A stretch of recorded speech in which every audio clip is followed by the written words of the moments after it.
ये हमें ज्ञात हुआ है कि प्रधानमंत्री जी इसमें पूरे देश को नहीं, इस बार पूरे विश्व पटल पे अपना जो उनका मैसेज है वो देना चाहते हैं और उसी के लिए इस जनसभा का आयोजन भी किया है। वो देशनोक में करणी माता मंदिर का दर्शन करेंगे और उसके बाद में जनसभा होगी। यहाँ से नागौर से भी अच्छी संख्या में लोग वहाँ पर उपस्थित होंगे। इन्हीं व्यवस्थाओं को लेकर के आज सब लोग लगे हुए हैं। कल भी मीटिंग हुई थी पार्टी के लेवल पे, प्रशासन के लेवल पे, सभी अच्छे से तैयारियां चल रही और एक सफल सभा बनाने का प्रयास करेंगे। और इसका मुख्य उद्देश्य सिर्फ पार्टी से लेने का नहीं है, ये एक राष्ट्रवाद का मुद्दा है और भारतीय जनता पार्टी में भी क्लियर कट इस बार ये मैसेज है हम लोगों को भी और जो पार्टी के पदाधिकारी हैं उन लोगों को भी कि इसको नागरिकों को, आम जनता को सामने रख करके और विशेष परिस्थितियों को ध्यान में रखते हुए इसको पार्टीबाजी से ऊपर उठ करके और राष्ट्रवाद की भावना के साथ में ये सारे कार्यक्रम जो भी एक श्रृंखला में आयोजित किए जा रहे हैं उनको आयोजित किया जाए। कुछ कार्यक्रम हो चुके हैं, कुछ बाकी भी बचे हुए, तो ये मुझे लगता है अच्छी शुरुआत है। इसी को आज आप लोगों के बीच में साझा भी करना चाह रहे थे। कल प्रदेश अध्यक्ष जी भी यहाँ पे पधारे थे, इन व्यवस्थाओं को लेकर के प्रभारी भी लगाए गए हैं। तो बड़ी संख्या में लोग उपस्थित हों, नागरिक उपस्थित हों, पार्टीबाजी से ऊपर उठ करके इस चीज़ को देखें। यही निवेदन आप लोगों के थ्रू में जनता से भी करना चाहता हूँ। मैम, नागौर से कितनी संख्या में लोग जा सकते हैं इस कार्यक्रम में? देखिए, मैं विशेष तौर से विधानसभा की अगर बात करें तो लगभग 10,000 के आसपास नागौर विधानसभा से हम लोग मानते हैं कि लोग जाएंगे।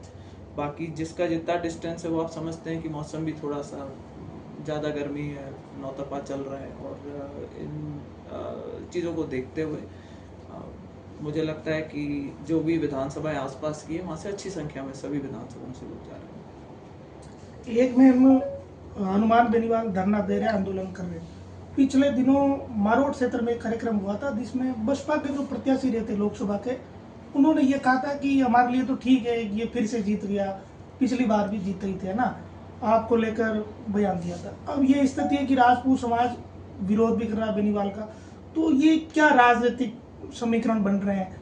एक तरफ विरोध भी हो रहा है, पहले उनके ही समाज के ताल्लुक रखने वाले लीडर ने कहा था कि हमारे लिए तो ठीक ही है। देखिए, सही कह रहे हैं। वो रघुनाथ जी महाराज की जयंती थी जिसका कार्यक्रम की शायद आप उल्लेख कर रहे हैं, उसकी वीडियोस मैंने भी देखी थी और ये समय समय पर जातियों को बांट करके और आपस में राजनीतिक फायदे की चीज़ें जो है वो पॉलिटिकल सिनेरियो का एक बहुत आम विषय बन चुका है। और जो बसपा से जो कैंडिडेट खुद नागौर में खड़े हुए थे उन्होंने खुद ये मान लिया था कि भाई मैं तो वोट डिवाइड करने की नियत से खड़ा हुआ था कि भारतीय जनता पार्टी का कैंडिडेट यानी कि मैं ना जीत जाऊं और वोट डाइवर्ट हो जाए। हनुमान बेनीवाल जी अगर जीतते हैं तो हमारे को कोई नुकसान नहीं होता। उन्होंने समाज में मैसेज देने का प्रयास किया था। लेकिन अगर आप उसको ध्यान से देखेंगे वीडियो को तो उनको कुछ समझदार लोगों ने स्टेज पर रोकने की भी कोशिश करी थी कि जो आप बात बोल रहे हो वो ठीक नहीं है। रही बात हनुमान बेनीवाल जी की, तो इतना ही कहूँगी कि उनका अभी जब विधानसभा के उपचुनाव हुए थे उसके बाद उनकी पत्नी जब चुनाव हार गई उसके बाद से उनके लगातार इस तरीके के बयान आ रहे जिसमें वो हर चीज़ को चैलेंज करने निकले और 2-3 बार उन्होंने पब्लिकली ये चीज़ कह दी कि राजस्थान की जो भूमि है, जो कि आप सब जानते हैं और हम सब इस बात में बहुत गर्व महसूस करते हैं कि राजस्थान वीरों की भूमि मानी जाती है और यहाँ पर उन्होंने ये कह दिया कि ये वीरों की भूमि और शूरों की भूमि और सब फालतू की बातें, ऐसा कुछ नहीं है। और एक रह करके उन्होंने एक मैसेज देने की कोशिश करी कि यहाँ के जवान को और यहाँ के आम आदमी को तो लड़ना जो सिखाया वो मैंने सिखाया है और इसी चीज़ को वो दोबारा कायम रखे जा रहे हैं। मुझे लगता है कि ये पॉलिटिकली इस तरीके के बयानों का कोई औचित्य नहीं बनता और ना इस तरीके के बयान देने चाहिए जहाँ दो समाजों के बीच में लड़ाई। उन्होंने जो बयान दिया था वो बहुत ही दुर्भाग्यपूर्ण था और मुझे लगता है कि उनको इसके लिए एक सार्वजनिक रूप से माफ़ी मांगनी चाहिए। उन्होंने कई लोगों की भावनाओं को आहत कराया और वो कोई एक विशेष समाज से नहीं आते। हम सभी लोग उस चीज़ से आहत महसूस करते हैं क्योंकि हम वास्तव में इस बात के लिए बहुत गर्व महसूस करते हैं कि हम राजस्थान से आते हैं, जहाँ मतलब इतिहास में अगर आप देखेंगे, अगर इतिहास में अगर मुगल राजस्थान के बियॉन्ड या साउथ तक नहीं जा पाए तो उसके अंदर हमारे यहाँ के जो राजा थे उन लोगों की एक बहुत बड़ी भूमिका रही थी। उन्होंने इतिहास के वो चुनिंदा पन्ने ही पढ़े हैं जहाँ पे उन्होंने किन्हीं किन्हीं चीज़ों को लेकर के, और आप देखेंगे कि सोशल मीडिया पे वो एक पन्ना घुमा रहे हैं कि सब फला टाइम पे ये हुआ होगा, कुछ अलग अलग प्रथाएं थी, कुछ राजनीतिक दृष्टि से अगर कोई आपस में कोई अगर विवाह करे भी होंगे उस जमाने में, तो उनकी क्या मजबूरी रही होगी या उनका क्या उसके पीछे सोच रही होगी, इस भूमिका में भी जाना जरूरी होता है। सिर्फ उसको एक पन्ने पे निकाल करके कि फला साल के अंदर फला ने यहाँ पे ये किया था, ये किया था, ये किया था, मैं समझती हूँ कि एक बहुत गलत चीज़ है। इस तरह की चीज़ों से अगर आप पब्लिक जीवन में होते हैं तो आपको दूर रहना चाहिए। आज प्रधानमंत्री का वीडियो जो पुराना था वो वायरल बेनीवाल जी की ओर से किया गया कि पेपर लीक के मामले में हम उचित कार्रवाई करेंगे कांग्रेस सरकार के टाइम पर। अब वो कह रहे कि अब क्या हो गया, कार्रवाई क्यों हो गई? देखिए, कार्रवाई जारी है, लेकिन हमें एक उसके लिए मैं उदाहरण के तौर पे अगर आपको कहूँ कि 2021 की एसआई भर्ती की बात है जिसका विवाद अभी चल रहा है और जिसको लेकर के वो धरना दे रहे हैं, उसमें कई ऐसे मुद्दे आते हैं जिसमें आपको एक बैलेंस्ड व्यू लेना जरूरी है। मुझे पूरा विश्वास है सरकार की तरफ से जो कमेटी बनी है, कोर्ट की निगरानी में काम हो रहा है, अच्छा काम होगा। आप जानते हैं उसमें कई लोग हैं जो ऑलरेडी गिरफ्तार हो चुके हैं, कई लोग ऐसे हैं जिनकी जो एसआई भर्ती के अंदर जो अभ्यर्थी थे वो खुद भी गिरफ्तार हुए हैं इसके अंदर। तो ये बात ठीक है, व्यवहारिक होगी मेरे हिसाब से कि जांच जारी रहे, लेकिन वो लोग जो 2021 में चुनाव जो एग्जाम दे सकते थे, शायद वो आज क्वालिफाई एज की वजह से ना भी कर पाए, तो आपको वो चीज़ भी ध्यान में रखनी पड़ेगी। दूसरी बात ये है कि 700 से ज़्यादा बच्चे उसके अंदर सिलेक्ट हुए थे। हम ये नहीं कह सकते कि सभी लोग ऐसे थे जो कि पेपर लीक के पेपर उनको मिल गए थे। और ये भी मुझे पता चला है कि एक इम्प्रॉम्प्टू इनका सरप्राइज टेस्ट लिया गया था और वही पेपर इनके सामने वापस रखा गया था कि 1.5 साल बाद में जिसने अगर किसी ने रट्टा होगा कि उसने पेपर उसको मिल गया और कल उसको पेपर देना है, तो शायद वो सवाल रट के जा सकता था, लेकिन 1.5 साल बाद में उसकी जो संभावना है वो काफ़ी कम हो जाती है। तो उसका जो रिजल्ट भी आया जब इनके सामने वो क्वेश्चन के ऑर्डर चेंज करके वो रख दिया गया, तो मुझे लगता है कि कमेटी उन सभी चीज़ों का संज्ञान में लेगी। लेकिन ये बात तय है, और जहाँ हमारा कानून ये कहता है कि चाहे 100 बेगुनाह बच जाए, लेकिन चाहे 100 गुनाहगार बच जाए, लेकिन एक भी बेगुनाह जो है उसको सजा नहीं मिलनी चाहिए। तो ये चीज़ यहाँ भी लागू होती है ये बच्चों के, और आप समझेंगे कि एसआई भर्ती में कोई बहुत ज़्यादा जिसको कहना चाहिए कि समृद्ध परिवारों के बच्चे एसआई भर्ती में कम लोग आते हैं। साधारण परिवार के, किसान परिवारों के, एक साधारण बैकग्राउंड के बच्चे हैं, और इनके साथ न्याय होना चाहिए, सब मानते हैं। हम सबका मानना है कि जो दोषी हैं उनके खिलाफ जांच जारी रहनी चाहिए, और मुझे लगता है कि जो सरकार की तरफ से बनी हुई कमेटी है और कोर्ट है उसके अंदर अच्छा संज्ञान लेकर के बैलेंस तरीके की चीज़ें निकालेगा। रही बात बाकी भर्तियों की, आप सब में देखेंगे कई लोग हैं जो आज सलाखों के पीछे हैं, और आगे आने वाले समय में भी जिसका रोल उसमें आता जाएगा, सभी भर्तियों के अंदर जिन्होंने चीटिंग करी है, जिन्होंने बच्चों के जीवन के साथ में खिलवाड़ करने का प्रयास किया, उन्हें सजा जरूर मिलेगी, वो कार्यक्रम जारी रहेगा। धनंजय सिंह को आज नोटिस मिला है, नागौर और जोधपुर दोनों जगह से जिलाध्यक्ष क्रिकेट के जो बताया जा रहा है, और नोटिस दिए। कैसा देखते हैं इस पूरे सिनेरियो को? धनंजय सिंह गजेंद्र सिंह जी के बेटे हैं। देखिए, वो क्रिकेट की पॉलिटिक्स है, उसको मेन स्ट्रीम पॉलिटिक्स में मैं नहीं समझती कि उसके लिए कोई जगह है। अगर हाँ उन्होंने 2 जगह से एक साथ चुनाव लड़ा है तो शायद मुझे नहीं लगता कि ये लीगली पॉसिबल होना चाहिए, लेकिन वो लड़ाइयाँ हैं जो लड़ने वाले लोग लड़ रहे हैं और कोर्ट के अंदर लड़ेंगे, ऐसा मेरा मानना है। मैम, कल या परसों मीटिंग थी, नगर परिषद में घटनाक्रम हुआ, सभापति मीटिंग में नहीं आई, अटेंड नहीं किया। ये बड़ा प्रत्याशी साहब है कि बीजेपी समर्थित है आजकल वो ना, लेकिन मीटिंग अटेंड नहीं करना, आयुक्त पे भी आरोप लगाना, और ये चीज़ें चल रही है। तो ये इसे लेकर क्या किया जा रहा है? सरकार स्तर तक कोई बात पहुंचाई जा रही है, क्या है? देखिए, मेरे संज्ञान में भी ये चीज़ आई थी कि कुछ लोग हैं जो इस बात से निराश हैं कि उनके काम नहीं हो पा रहे। वो पार्षद भारतीय जनता पार्टी के साथ में जुड़े हुए हैं, उन्होंने अच्छे से चुनाव में भी मदद करी थी और जनता का भी काम करने का प्रयास करते हैं, और उन लोगों की कुछ शिकायतें रही थी पीछे समय से। तो जो हमारी सभापति हैं उनसे और जो बाकी पार्षद हैं उनसे मिल बैठ करके एक बारी बात करेंगे कि अगर कहीं पे तालमेल का रास्ता निकल आए, क्योंकि वास्तव में देखा जाए तो हर एक व्यक्ति वही प्रयास करता है जो राजनीति में होता है कि उनके लोगों का ज़्यादा से ज़्यादा काम हो सके। अगर उस चीज़ में कोई अड़चन आ रही है किसी प्रशासनिक रूप से, उसको दूर करने का प्रयास करेंगे। सरकार में जिस भी लेवल से इसमें मदद की जरूरत होगी वो। एक मैम, पंचायत और पंचायत समितियों के परिसीमन को लेकर बड़ी चर्चाएं चल रही है। जैसे अड़ाई को बता रहे हैं कि शिफ्ट किया जा रहा है बालाजी की तरफ, बड़ाया को तोड़ा जा रहा है, तो इसे लेकर कोई गुंजाइश है क्या ये बच सके या उसमें कोई बदलाव? या यथावत जैसी स्थितियाँ? देखिए, मेरा ऐसा मानना है कि जब परिसीमन होता है तो क्योंकि जनता की भावनाओं से और मतलब ये उनके रोजमर्रा के काम से जुड़ी हुई एक चीज़ है।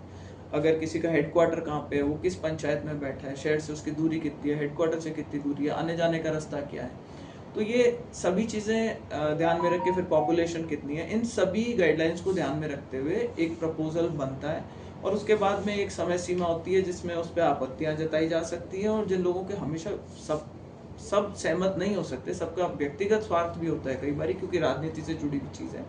लेकिन प्रयास यही रहेगा हमारा भी और सरकार का भी यही प्रयास है, चाहे पार्टी की तरफ से जो कमेटी बनाई हुई है और जो प्रशासन है, हम लोगों का यही काम है कि जो जनता की सही भावना है वो सही लोगों तक पहुंचाई जा सके, ताकि ज़्यादा से ज़्यादा लोगों को ये जो लोकल लेवल पे जो उनके एडमिनिस्ट्रेटिव काम होते हैं इनमें अड़चन ना आए।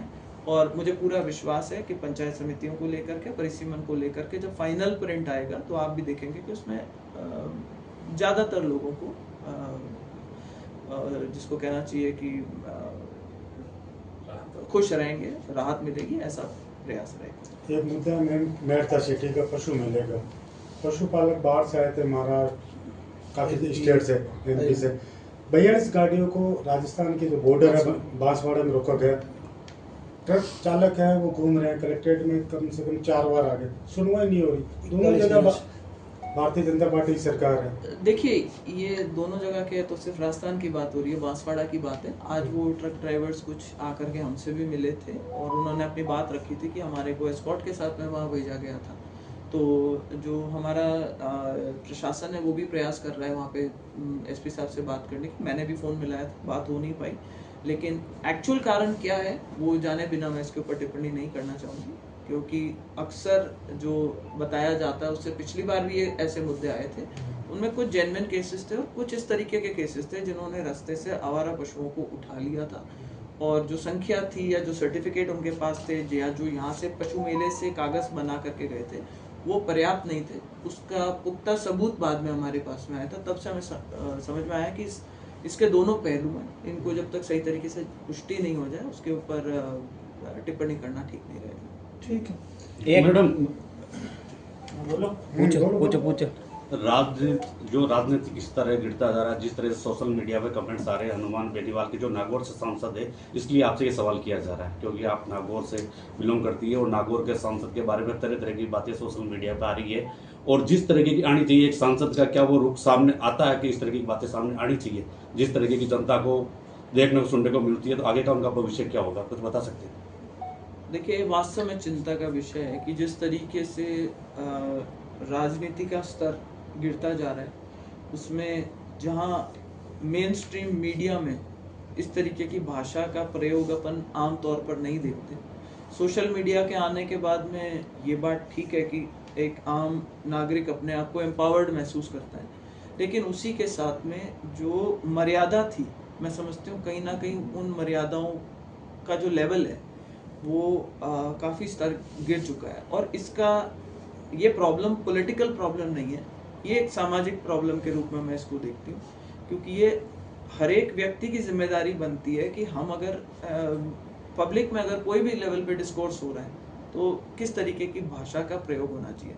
रही बात हमारे सांसद महोदय की, तो ये आप जानते हैं कि वो इस चीज़ के लिए काफ़ी चर्चित भी रहते हैं और शायद उनका टीआरपी बढ़ाने का मैंने हमेशा देखा है कि एक ये तरीका है कि आप विवादित बयान दो, अनर्गल बयान दो, लोगों पे पर्सनल टिप्पणियां करो और हर किसी को ला करके कटघरे में खड़ा करने की कोशिश करो। पहले वो सोचते थे कि मेरे पास में लाखों लोगों की फ़ौज है, युवाओं की साथियों की फ़ौज है और वो मेरा मदद करेंगे। आज वो समय कष्टदायक चल रहा है उनके, काफ़ी मेरे को ऐसा लगता है, क्योंकि अब लोग उनके साथ फ़ोटो खिंचवाने में भी कतराते हैं, पोस्टर डालने में भी कतराते हैं। तो ये कुछ एक छोटे लोग बचे हैं, तो अब फ्रस्ट्रेशन शायद यही निकलती है कि जिस लेवल का वो भाषा का प्रयोग करते हैं और जिस लेवल के भाषा का प्रयोग उनके जो फॉलोअर्स हैं और जो इन्हें गिने लोग बचे हैं वो करते हैं। मैं समझती हूँ कि इनको हमारे दबाव के तहत नहीं, इनको समाज के दबाव के तहत इन लोगों को ये चीज़ों को जल्दी से छोड़ना पड़ेगा। और रही बात हनुमान जी की, तो उनको तो लेसन ले लेना चाहिए कि पहले एक सांसद थे, 3 एमएलए थे, फिर घट करके कम हो गए और अब एक सांसद रह गए हैं और परिवार में भी हार का वो हर बार ये कहते हैं कि मैं जब भी चुनाव लड़ता था मैं जीतता था। एक चुनाव हारने के बाद में अगर उनकी मानसिक स्थिति ये हो गई है कि वो इस तरीके के बयान दे रहे हैं और दिए ही जा रहे हैं, रोज उनका एक ना एक बयान ऐसा कंट्रोवर्शियल आता है, तो कई बार ये सोचने पे मजबूर करती है चीज़ आदमी को कि क्या ये मानसिक स्थिति जो है इनकी संतुलित है या नहीं।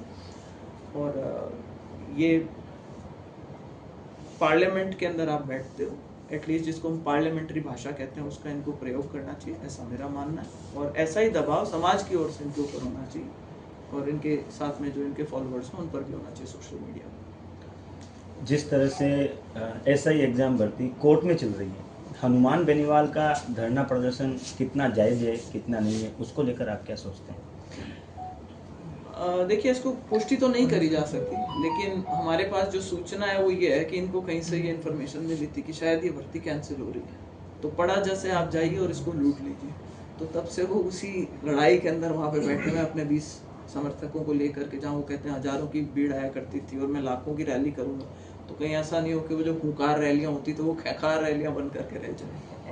आज तो वहाँ धरने पे अपना बेटा और बेटी को भी बिठा कल हाँ, उन्होंने एक कल भी, मैं उस पर भी कहना चाहूँगी कि पर्सनल टिप्पणी करी थी कि जो मेरे हस्बैंड है उनको आना चाहिए, उनको हम देखते नहीं हैं। तो समय समय पर जब कभी कोई विशेष मुद्दा होता है तब वो आ जाते हैं, लेकिन ये हनुमान जी को भी सीखना चाहिए कि घर में अगर सारे ही परिवार के अंदर अगर राजनीति करने लग जाते हैं और हमारे जैसे लोगों को राजनीति में आते हैं तो हस्बैंड कमाई करते हैं और हम आप लोगों के बीच में आकर के जनता की सेवा करने का प्रयास करते हैं कि अगर सारा ही कुंबा घूम रहा है तो ये उनका पेशा भी शायद यही हो सकता है। जो बच्चों को भी लेकर के बैठ गए जिनको स्कूल जाना चाहिए या अभी तो चलो छुट्टियां शुरू हो गई होंगी, उनको भी भाषण देना, पूरा परिवार लगा हुआ है, जन सुनवाई कर रहे हैं, तो मर्जी आए जिसके जो जन सुनवाई कर रहे हैं। मेरा ऐसा मानना है कि जो पब्लिक लाइफ में होता है वो पब्लिक का काम करे और जो अपना पेशा प्राइवेट कोई धंधे में अगर अपना काम कर रहा है तो अपना काम करे। इस तरीके की टिप्पणियां उनको नहीं करनी चाहिए थी। उसमें भी कुछ अनर्गल पता नहीं क्या बोल रहे थे। 2090 में मेरे पिताजी ने चुनाव लड़ा, 2090 आने में तो भी काफी साल बाकी है, हनुमान जी को याद दिलाना पड़ेगा। तो उन्होंने बोला मैंने 4 पार्टियों से अलग अलग चुनाव लड़ा, वो खुद भूल गए कि उन्होंने कब किस पार्टी से समझौता कर रखा था। तो बड़े अजीब से बयान है, मेरे को लगता है दवाई की डोज वापस से सेट करने की जरूरत है।